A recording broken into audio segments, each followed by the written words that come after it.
교회 오면 이제 아까도 우리 간증자가 말씀했듯이 울리는 것 조금만 줄여주시면 고맙겠어요. 말씀을 통해서 우리가 하나님을 만나게 되거든요. 그러니까 우리 요한복음 3장 16절 한 절입니다. 우리 한 목소리로 한번 합독해 보겠습니다. 시작.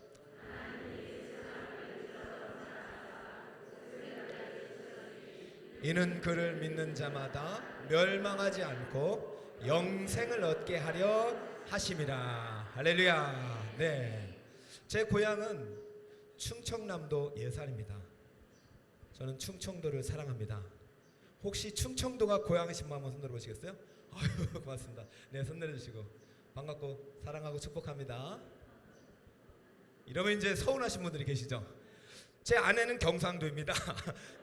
제가 경상도 아가씨하고 결혼했어요. 자, 난 경상도에서 왔다. 한번 손들어 보세요. 경상도에서 왔다. 네, 손 내려주시고 경상도도 사랑하고 축복합니다. 그런데 군대는 전라도 가서 3년 동안 고생을 했고, 군대 전라도에 갔다가 한 달 동안 제주도에 가서 또 고생을 했고, 휴가는 저 강원도에 가서 신나게 재밌게 놀았고, 4년 전에는 서울로 이사 와서 지금 서울 특별시민이 돼가지고 잘 살고 있습니다. 저는 모두를 사랑합니다. 사랑합니다. 축복합니다.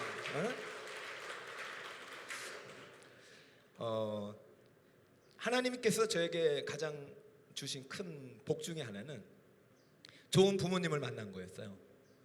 저희 부모님은 부자는 아니셨지만 뭐 넉넉하진 않았지만 저희 자녀들에게 정서적인 부유함을 주셨어요. 저는 부모님과 함께 살면서 한 번도 정말 우리 가정에서 행복 이외의 단어를 찾기 어려웠고, 늘 부모님의 사랑 속에서 너무나도 건강하게 자랐기 때문에 지금도 부모님의 그 은혜를 늘 기억하고 있습니다. 여러 가지 추억이 있지만은 저희 아버지는 이제 사실은 높은 주인은 아니었어도 트럭을 운전하셨어요. 그러다가 어느 시점이 버스를 먼저 운전하셨고 트럭을 운전하셨어요. 제가 행복한 시간은 버스 운전하셨을 때예요. 여러분 버스에 보면 뒤에 이렇게 빈칸이 있는 거 아세요? 저 트럭에는 이제 뒤에 의자 뒤에 조금 공간이 있습니다. 그래서 저 명절 때 우리가 시골에 갈 때마다 우리 삼형제가 있었어요. 삼남일남. 그 삼형제가 그 뒷칸에 서로 들어가려고 엄청난 싸움을 했단 말이죠.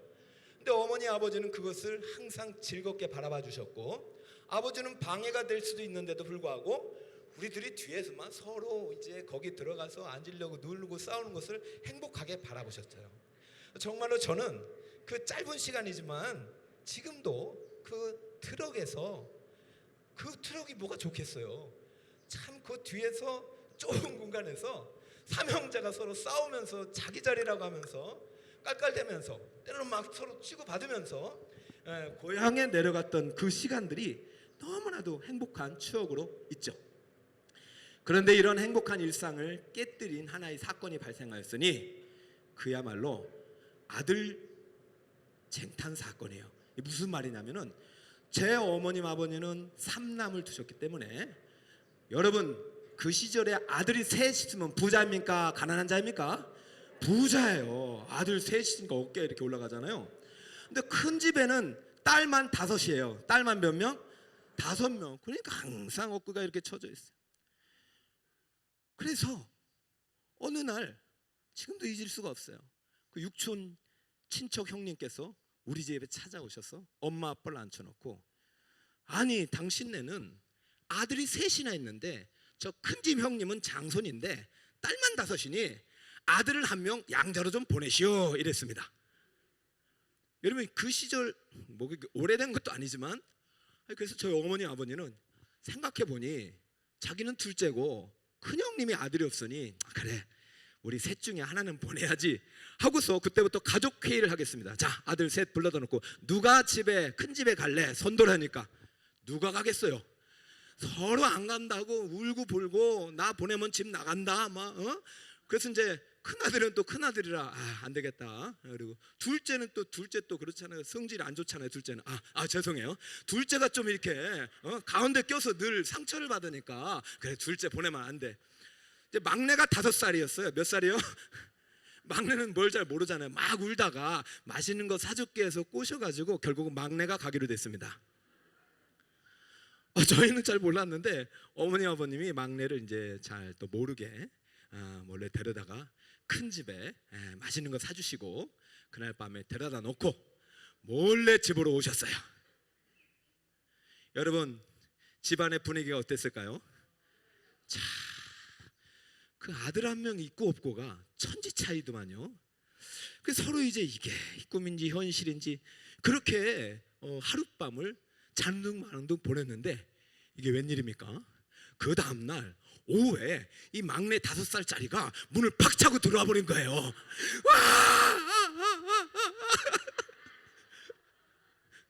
저 우리 교회에서 처음 하는 얘기입니다. 우리 동생이 그걸 보고 있는지 모르겠어요. 엄마 아빠 왜 나를 버렸어?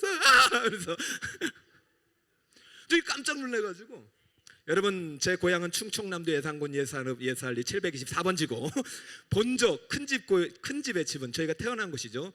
청양군 신대리 2구예요. 198번지. 거리가 20km가 넘기 때문에 이 아이가 걸어서 올라오면 뭐 2, 3일 걸리잖아요. 다 깜짝 놀란 거야. 이 녀석이 어떻게 우리 집에 왔느냐? 어떻게 왔느냐? 자초지정인즉 우리 막내가 그렇게 얘기합니다. 저는 그렇게 동생이 똑똑한지 몰랐어요. 그렇지도 못 모르고 이제 눈을 떠보니 우리 집이 아닌 거예요. 가족회의한 건 생각이 나는 거예요. 보니까 내가 택함 받아가지고 버림받은 거야. 자기는. 이게 웬일이야. 그래서 말할 것도 없이 눈 뜨자마자 우리 집이 아니니까 밖으로 박차고 나가가지고 지나가는 버스를 손들어서 태운 거예요. 잡은 거예요. 버스 지나가서 손잡고, 아저씨 여기는 내 집이 아니요, 내 집은 예산이요, 나를 좀 예산까지 데려다 주세요. 몇 살짜리가? 이 버스 아저씨가, 아니 네가 누군지도 모르고 돈은 있냐? 없어요. 아니 근데 내가 어떻게 너를 무슨 책임을 지고 가느냐 했더니 우리 막내 아들이 이렇게 당돌하게 말했어요. 아저씨도 버스 운전하시죠? 그래. 우리 아버지도 버스 운전하셔요. 우리 아버지 버스 운전사셔요. 같은 업종끼리 좀 태워주세요. 이렇게 됐던 것 같아요. 우리 아버지도 버스 운전하세요. 이야. 그러니까 이 아저씨의 마음이, 그래? 그러면 어디에 사니? 충남 예산이요. 예산 정거장까지만 데려다 주세요. 제가 알아서 갈 수 있어요. 그래서 예산 정거장까지 이 아저씨가 데려다 주신 거예요. 할렐루야. 그 이야기를 듣고 있는 엄마 아빠의 눈물이 주르르. 엄마가 너무 죄송해서 그때 이 막내 아들을 딱 껴안고서 미안하다. 내가 다시는 너를 빼앗기지 않으리라. 그때부터도 계속 육촌 형님이 찾아와서 가네만에서도 어머니가 단호하게 이것은 내 자식이요, 내 피로 난 내 새끼요, 손대지 마시오. 그래서 그때부터 저희 삼형제는 행복하게 오늘까지 잘 사고 있습니다. 할렐루야.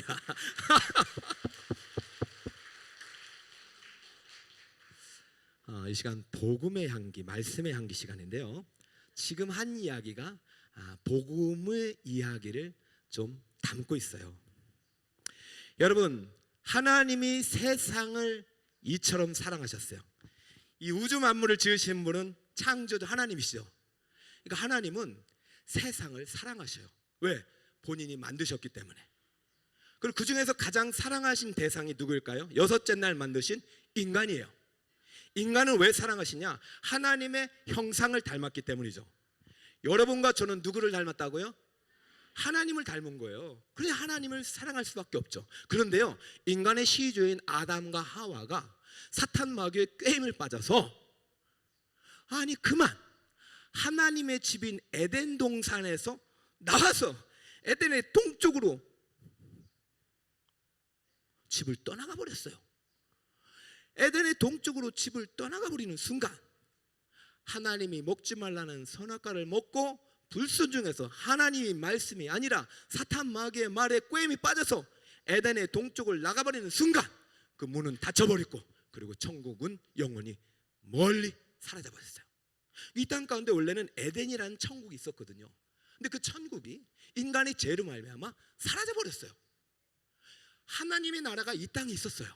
그런데 그 천국이 사라버리자 이제는 인간은 그 천국을 잃어버리고 천국을 잃어버린 채 하나님을 잃어버린 채 살게 된 것이죠. 그것이 복음의 시작이에요. 그런데요, 잃어버린 자녀를 찾으러 누가 이 땅에 오셨어요? 네, 예수님이 하나님의 아들이에요. 저는 어렸을 때 이런 이제 찬송가를 배웠어요. 아시는 분은 같이 한번 불러주세요. 나는 구원 열차 올라타고서 하늘나라 가지요. 재앙역 벗어나 달려가다가 다시 내리지 않죠. 차표 필요 없어요. 주님 차장 대신이 나는 염려 없어요. 빵빵 나는 구원 열차 올라타고서 하늘나라 가지요. 할렐루야. 와. 어려서부터 저는 이 찬양을 들으면서 야, 그래, 예수님께서 구원 열차, 구원 버스를 가지고 오셔서 나를 태우러 오셨구나. 저 버스를 타고 저 열차를 타면 내 고향 천국으로 갈 수 있구나. 할렐루야. 그래서 저는 어려서부터 이런 찬양과 복음을 들으면서 자랐기 때문에 지금 여기까지 있는 것이죠. 사랑하는 여러분, 구원 열차, 구원 버스를 타고 잃어버린 자녀들을 찾으러 오신 분이 하나님의 아들 독생자 예수입니다.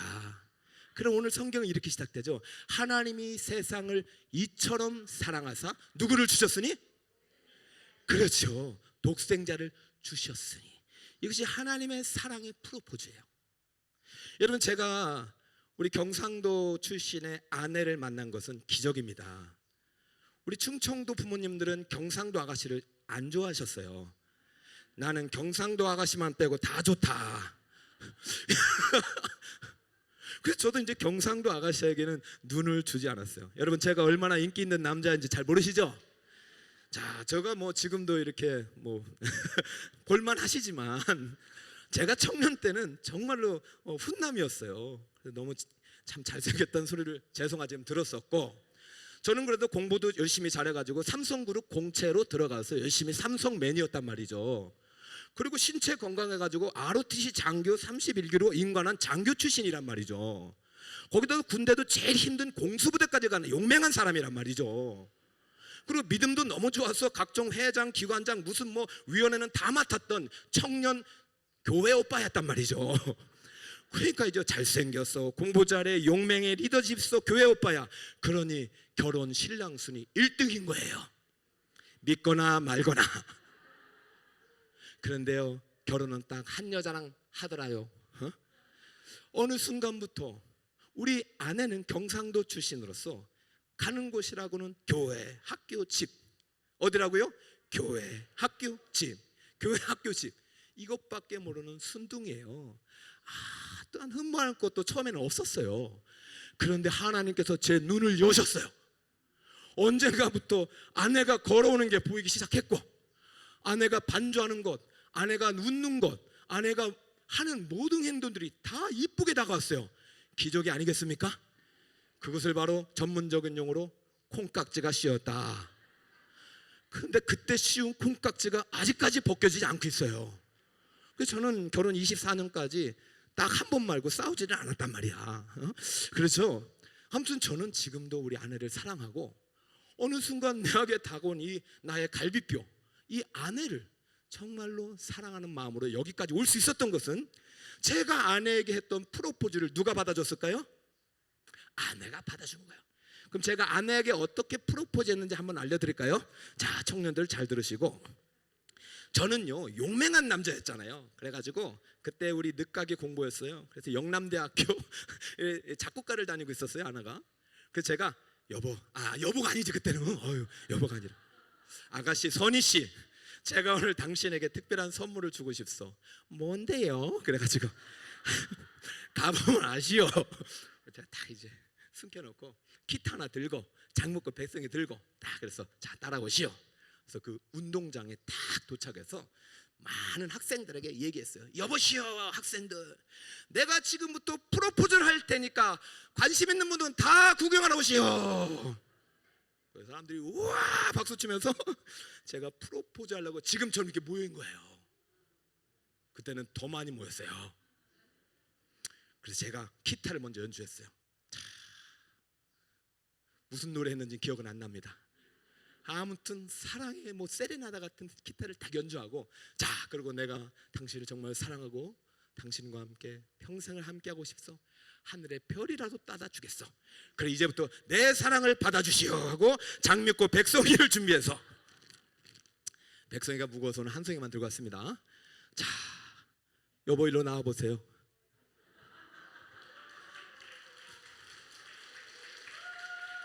나와보세요. 오늘 특별한 날이잖아요. 설교 원래는 이렇게 안 하는데, 당신은 하나님께서 내게 주신 갈비뼈입니다. 자, 대사랑을 받아주시겠습니까? 박수!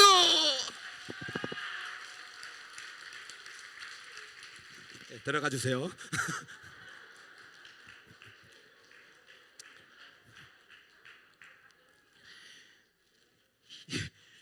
이렇게 받아주셨으면 얼마나 좋겠어요. 아니 그런데 이 아가씨가 잘생겨, 용맹해, 공부 잘해, 교회 오빠, 이렇게 신랑감 1순위인데 아직 전 준비가 안 됐어요 그러는 거예요. 아니 김이 세버려서 사람들 다 쳐다보는데 받아주세요 했는데 안 받아준 거예요. 마음이 상심이 됐어. 이 아가씨가 내 갈비뼈가 아닌가 보다. 괜히 경상도 아가씨를 만났나 보다. 그런데요 여러분, 아니더라고요. 기도하는데 이 아가씨가 계속 생각나고, 이 아가씨 아니면 안 될 것 같고, 그게 사랑이 아닌가요? 꽁깍씨가 끼었잖아요. 그래가지고 제 2차 도전을 2차 도전. 2차 도전은 저 아무도 없는 산골에 가가지고 금우산이라는 산골에 가서 안 받아주면 안 되게끔 이제 설정을 해놓고, 자, 한 번만 더 제가 당신에게 프로포즈 할 테니 오늘이 마지막입니다. 자, 두 번째 나의 프로포즈를 받아주시겠습니까? 하고 손을 내미니, 여러분 받아주셨을까요? 안 받으셨을까요?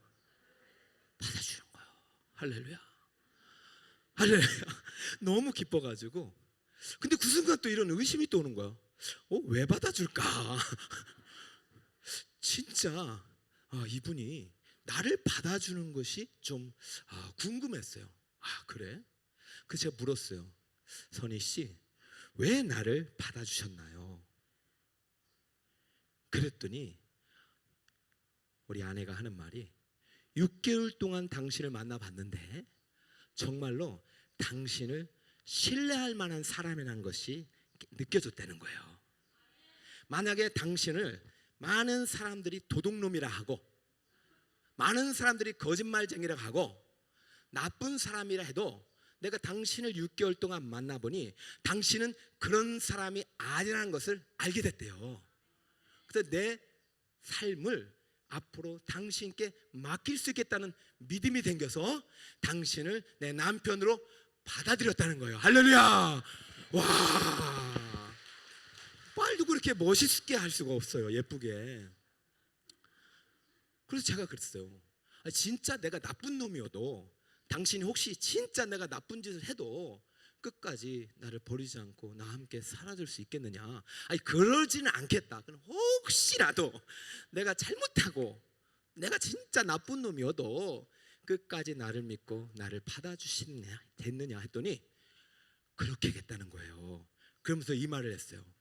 진짜로 당신이 도둑질을 하고 거짓말을 하고 나쁜 짓을 해도 나는 당신이 원래 그렇지 않은 남편인 걸 알기 때문에 끝까지 당신을 믿고 기도해주고 기다려줄 것이에요. 그리고 이 믿음과 기도가 당신을 훌륭한 남편이 되도록 만들 줄 믿습니다.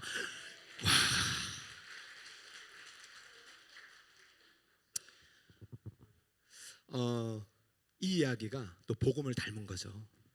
여러분, 하나님께서 아들을 이 땅에 보내셔서, 아까 우리가 영상을 봤을 때는 좀 부담스러운 영상이었잖아요. 사실 우리가 죄로 말미암아 죽음이 왔습니다.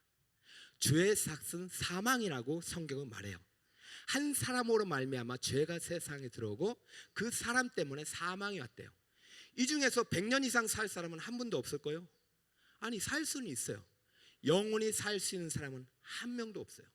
그러면 우리는요, 죽음 이후에 대해서는 어느 누구도 죽음 이후, 사망을 이기고 죽음 이후의 세계를 나 스스로 죽음 없이 들어갈 수 있는 인간은 하나도 없어요.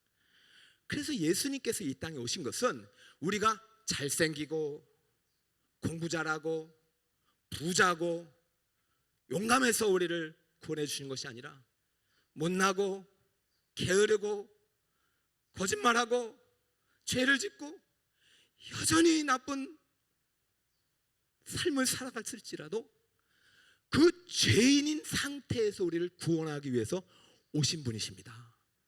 우리가 여전히 죄인 되었을 때에 예수님께서 나 대신 죄값을 십자가에서 지불하신 이야기가 바로 복음의 이야기예요. 그러므로 하나님이 세상을 이처럼 사랑하셨다는 이처럼이 예수님께서 아까 우리 복음 이야기처럼 내가 달려 죽어야 될 그 십자가의 죽음의 저주, 사망의 저주를 대신 십자가에서 받으시고 죽으신 후에 사망을 이기시고 3일 만에 부활하셨기 때문에 우리는 그분을 믿고 나의 구주로 영접하면 우리도 사망의 문제를 해결하고 영원한 천국으로 갈 수 있다는 사실을 믿으시길 축복합니다. 그러므로 우리가 하나님의 프로포즈는 장미꽃이 아니에요. 이 장미꽃이 빨갛지만 하나님의 프로포즈는 아들 예수를 보내셔서 십자가에 흘린 그 붉은 피, 보혈의 피를 보고 믿는 자가 바로 하나님의 프로포즈를 받아들이는 자입니다. 그래서 저는 여러분들 오늘 이 시간 앞에 잠깐 공연도 보고 난타도 보셨지만은 오늘 그 예수님을 하나님이 주신 프로포즈의 선물인 독생자 예수님을 여러분의 마음의 구주로 오늘 만나고 영접하고 돌아가 있기를 축복합니다. 자, 그러면 이제 어떻게 이분을 만나고 어떻게 이 독생자를 믿고 이것을 받아들이냐, 이것이 이제 마지막 저의 메시지가 되겠는데요. 여러분, 믿는다는 것, 예수님을 영접한다는 것은 무슨 말이냐면 그분에 대한 신뢰가 있어야 됩니다. 여러분, 우리 아내가 저를 받아들인 것은 저와 6개월 동안 지내면서 이 남자는 믿고 신뢰만 하구나 라는 그런 믿음이 생겼기 때문에 받아들인 것이죠. 자, 믿는다는 것은 이 사람을 마음의 문을 열고 내 안에 들어오게 하는 것이에요. 여러분이 집에서 밖에서 밤에 새벽 1시나 2시에 초인종을 누릅니다. 띵동 띵동 띵동. 누구세요? 대답이 없어요. 똑똑똑. 누구세요? 대답이 없어요. 근데 여러분, 대답이 없고 아무도 모르는데 여러분 문을 열 수 있어요, 없어요? 없어요. 똑똑똑 문을 열어보니 우리 막내 동생이 들어왔듯이 똑똑똑. 누구세요? 내가 네 아빠야. 그래요, 아빠. 왜? 아빠는 신뢰가 있어요, 없어요? 있죠. 똑똑똑. 누구세요? 엄마, 나야. 우리 아들이구나. 문을 열죠. 마찬가지입니다. 여러분들께서 오늘 하나님의 아들을 믿고 예수님을 믿고 하나님의 프로포즈를 받아들인다는 것은 사실 쉬운 일은 아닙니다. 오늘이 아니어도 또 다음에 기회가 있을 수도 있습니다. 그러나 제가 지금부터 오늘 들려준 이 이야기 속에서 혹시라도 여러분 마음속에 이 예수님이 나의 영원한 구주라는 것이 믿어지거든 오늘 저처럼 함께 마음의 문을 여시고 그분을 마음의 구주로 영접할 수 있기를 축복합니다. 영접한다는 것은 문을 여는 거예요. 주님은 지금도 여러분의 마음의 문을 두드릴 거예요. 이 난타로 두드렸지만 이제는 말씀으로 여러분을 두드릴 것입니다. 자, 그렇다면 여러분이 이 예수님에 대한 신뢰가 생겨야 되는데 예수님에 대한 이야기는 아까 우리 청년 친구들이 했던 그 복음의 이야기가 전부는 아니겠죠. 그리고 앞으로 매주일마다 들려주는 이야기가 사실은 주일마다 설교 30분 가지고 예수님을 다 소개할 수는 없을 거예요. 그런데요, 제가 여러분에게 들려주고 싶은 복음의 핵심적인 2가지가 있어요. 영상이 준비됐으면 이 2가지 이야기가 바로 여러분 마음속에 이분이 나의 영원한 구주로 믿고 영접할 만한 신뢰할 만한 분이시라는 그 핵심 증거가 될 수 있습니다. 자, 그럼 한번 이 이야기를 영상으로 들어보고 제 이야기를 마무리하도록 하겠습니다. 자, 영상으로 예수님에 대해서 한번 소개한 이야기를 들어봅시다.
자, 불을 한번 더 켜주시고, 음악이 너무 웅장하다 보니까 여러분 과연 저 이야기 속에서 핵심적인 이야기를 혹시라도 놓쳤을까봐 제가 예수님 이야기 중에서 절대 진리, 부정할 수 없는 세 가지를 여러 개 말씀드리겠습니다.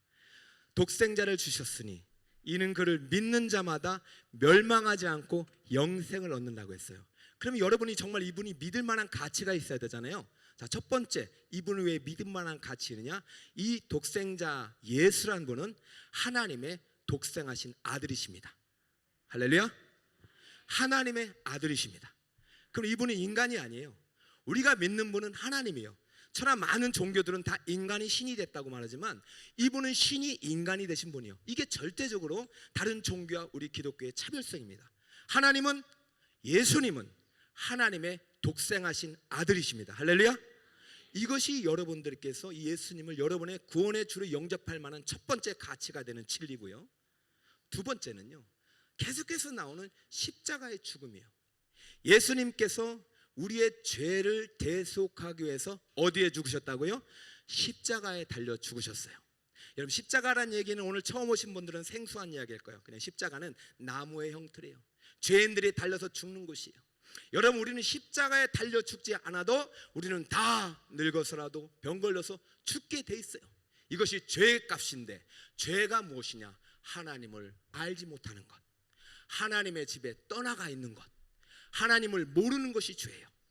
그러면 여러분들께서 하나님의 형상의 아들인 예수님께서 하나님이 어떤 분이신지 알려주시고, 너희가 죄로 말미암아 지금 천국으로 멀어졌다는 사실을 말씀해 주시고, 이 죄값 때문에 너희들은 천국에 갈 수 없지만 내가 대신 너희들의 죄를 대속하고 이 모든 율법의 저주를 십자가에서 속량하고 죽었다라는 사실을 믿는 자마다 구원을 얻습니다. 할렐루야. 여러분이 아무리 사랑해도 나 대신 죽을 수 있는 사람은 많이 없어요. 만약에 여러분이 어머님, 아버님이 여러분을 사랑하시면 아들을 대신해서 죽을 수는 있어요. 그러나 나와 상관없는 이웃의 자녀를 위해서 죽는 부모는 많이 없단 말이죠. 아까도 말했지만 충청도인이든 전라도인이든 대한민국에서 태어나든 북한에서 태어나든 미국이든 영국이든 어느 나라에 태어나도 우리 모든 인간은 하나님의 형상을 닮은 하나님의 자녀들입니다. 죄의 게임을 빠져서 천국에서 떠나 있을 뿐이에요.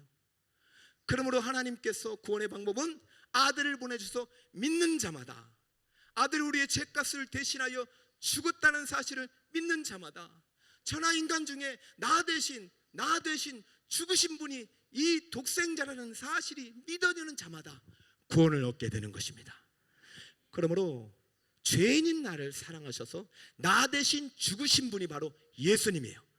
그러면 앞으로 여러분께서 인생을 어떤 삶을 살아갈지라도 예수님을 믿으면 여러분이 나 대신 죽으신 분이 나를 위해서 얼마나 많은 또 도움과 힘을 주시겠습니까? 오늘 여러분이 이분을 믿을 만한 가치가 있고 신뢰할 만한 가치가 있다는 것은 예수님이 여러분의 죄와 사망의 문제를 대신 해결하고자 우리 대신 죽으셨다는 사실, 그 진리가 절대적인 다른 종교의 차별성이라는 것이죠. 자, 저는 세 번째 여러분에게 말씀드립니다. 아까 화면상에서 부인할 수 없는 절대 증거로 뭐라고 되어 있죠?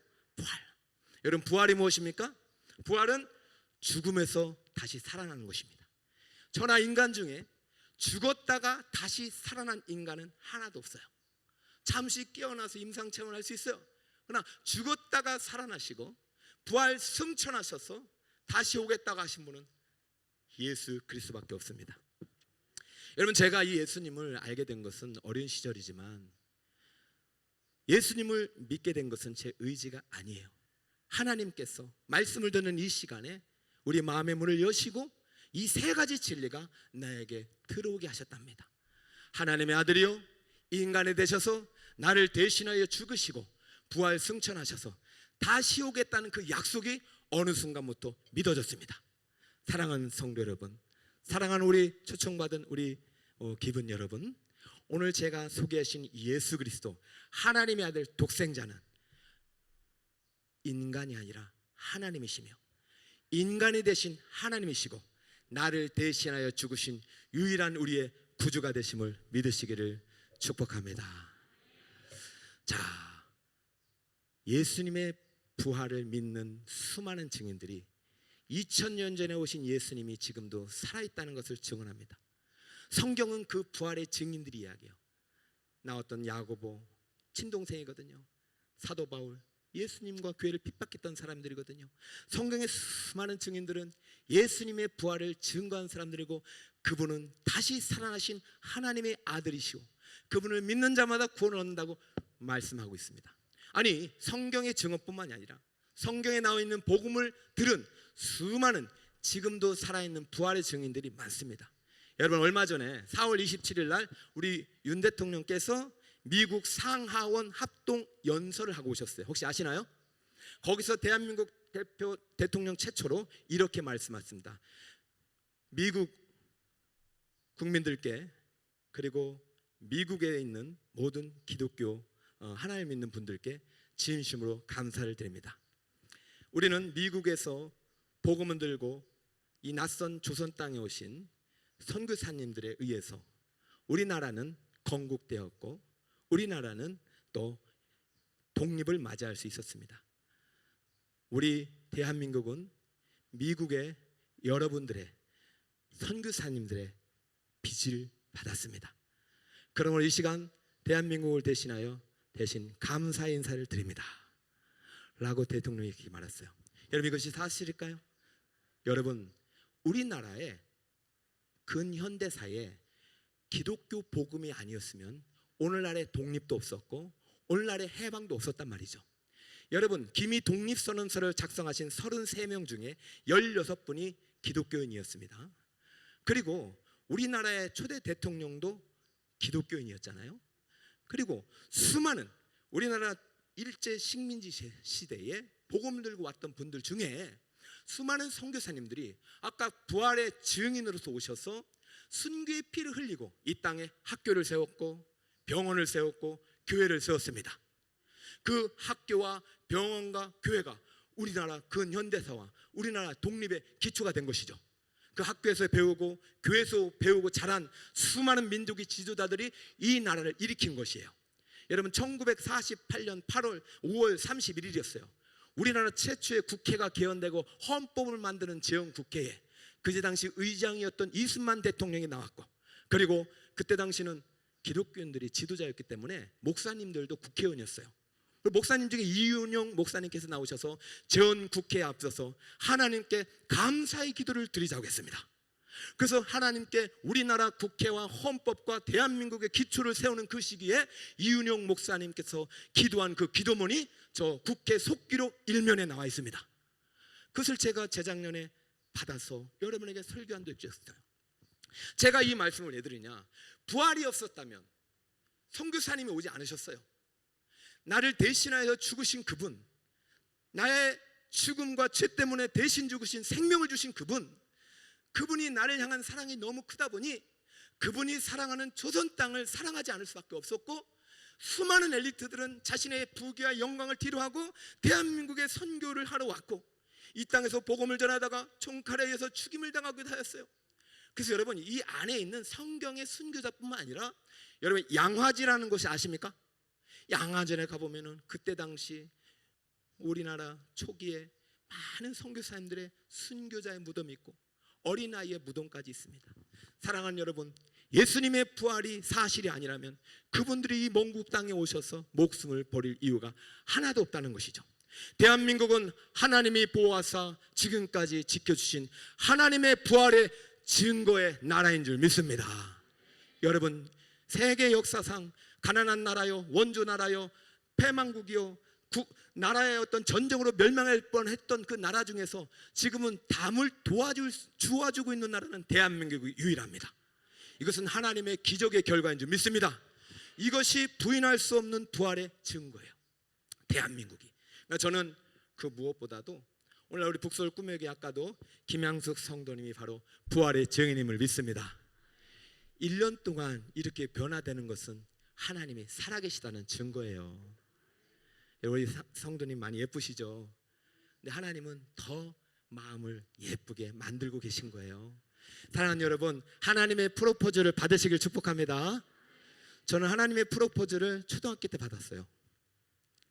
하나님이 마지막으로 제게 준 세 번째 축복을 설교하고 마치겠습니다. 하나님께서 제게 주신 세 번째 축복, 가난이었어요. 저는 가난하게 자랐어요. 그런데요, 하나님을 만난 이후로 가난을 절대로 원망하지도 않았고 불평하지도 않았고 가난하게 살고 있는 우리 집안의 부모님을 원망하지도 않았습니다. 왜? 가난이 하나님을 만날 수 있는 축복의 통로였기 때문이에요. 제가 설교 시간에 설교를 듣는데 제 마음속에 확 와닿는 말씀이 있었어요. 예수님께서 동정녀에게 태어나셨는데 어디에 누우셨다고 그래요? 말구 위에. 저는 그 사실이 믿어지지가 않았어요. 아니, 하나님의 아들이 어떻게 이렇게 말구에 태어나냐? 하나님의 아들이면 저 최우주의 왕이고 우주의 주인이고 이 나라의 대통령보다 높으신 분인데 어떻게 말구에 태어나냐? 왕궁에 태어나야 되는 것이 아니냐? 근데 하나님께서는요, 말구에 태어나셨어요. 그리고 평생 인간의 몸을 입으시고 때로는 병든 자를 찾아가셨고 때로는 가난한 자를 찾아가셨고 때로는 우는 자를 찾아가셨고 때로는 인생의 목적을 모르고 방황하는 여인을 찾아가셨단 말이죠. 저는 말구유에 누우셨던 그 순간 우리 집은요, 돼지 우리간 옆에서 살고 있었어요. 그래서 저는 친구들을 집에 초대할 수 없었어요. 우리 집에 맨날 돼지 냄새가 나니까. 그래서 늘 부끄러워서 초대할 수 없었지만 예수님께서 말구유에 태어나신 순간 돼지 우리에 살고 있는, 옆에 살고 있는 나에게도 찾아오시는구나. 그분이 나 같은 가난한 자의 아들에게도 찾아오기 위해서 가난한 자가 되셨다는 사실을 깨달았습니다. 나 같은 죄인을 구원하기 위해서 죄인의 몸으로 찾아오셨다는 사실이 깨달아졌습니다. 그래서 저는 그때부터 예수님을 나의 친구로 받아들이고 그분과 함께 나의 모든 삶은 하나 둘 변화가 되었습니다. 첫 번째 변화는 신분의 변화였어요. 나는 물론 사랑하는 부모님 밑에서 자랐고 부모님의 자녀로 자랐지만 나는 그때부터 인간의 자녀 이상으로 하나님의 자녀로 자라기 시작했습니다. 나는 부모님의 자녀이지만 나는 영적으로는 하나님의 자녀이기 때문에 그때부터는 자신감과 당당함을 가지고, 그러니까 공수부대도 갈 수 있었던 거예요. 여러분, 제게 하나님께서 용기 주시고 너는 할 수 있어, 내가 하나님께 기도하면 너는 충분히 잘할 수 있어. 그때부터 저는 하나님의 자녀로 자랄 수 있었어요. 신분의 변화가 일어났어요. 두 번째 변화는 무슨 변화냐면 인생의 변화가 있었어요. 저는 저주받은 인생이 아니라 이제 축복의 인생으로 바꾸셨어요. 하나님의 자녀가 되는 순간 내 미래는 축복의 미래가 보이기 시작했습니다. 여러분, 저 충청남도 청양군 신대리 2구에 만약에 제가 팔려갔으면 거기는요, 버스 타고 2시간 들어가야 되는 곳이에요. 나올 수가 없는 곳이에요. 그러니 그곳에서 무슨 희망이 있었겠습니까? 지금도 저는 물론 농사 짓는 것도 좋겠지만 하나님께서는요, 거기 있든 여기 있든 우리 부모님을 따라서, 우리 부모님이 저희를 교회로 인도하셨거든요. 그래서 부모님과 함께 교회를 등록해서 그때부터 하나님께 말씀을 들으니 하나님의 말씀 항상 희망이요, 긍정이요, 미래의 평안이요, 장래의 소망이요. 나아가 너희를 향한 나의 생각은 재앙이 아니라 평안이요, 장래의 소망을 주기 위함이라. 할렐루야. 그러니까 내 안에 미래의 축복의 문이 열리고 그러다 보니까 시험 공부 못해도 잠시 내가 좀 사람들한테 좀 비난을 받은 일이 있어도 다시 한번 용기 내어서 하나님이 나를 향한 축복의 계획이 있다. 할렐루야. 그래서 열심히 공부하다 보니까 오늘 북서울 꿈에게 담임 목사가 되었고 서울 특별 시민이 된 줄 믿습니다. 하나님 감사합니다. 마지막 세 번째 변화는요, 내세의 변화예요. 여러분, 저는 죽어도 소망이 있습니다. 왜냐하면 죽음 이후에 천국을 믿기 때문이죠. 여러분, 죽음 이후에 천국을 믿으시나요? 어떻게 믿으시나요? 죽어봐야 알죠. 그런데요, 천국에서 천국을 가지고 구원 열차를 타고 오신 분이 누구시라고요? 예수님. 그러므로 하나님은 약속하셨습니다. 하나님이 세상을 이처럼 사랑하사 독생자를 주셨으니 이는 누구든지 저를 믿는 자마다 멸망하지 않고 영생을 얻게 하려 하심이라. 할렐루야. 멸망의 나라에서 영생의 나라로, 사망에서 생명으로, 지옥에서 천국으로 나를 바꾸신 분이 바로 예수 그리스도이심을 믿으시기를 축복합니다. 할렐루야. 그분을 찬양합니다.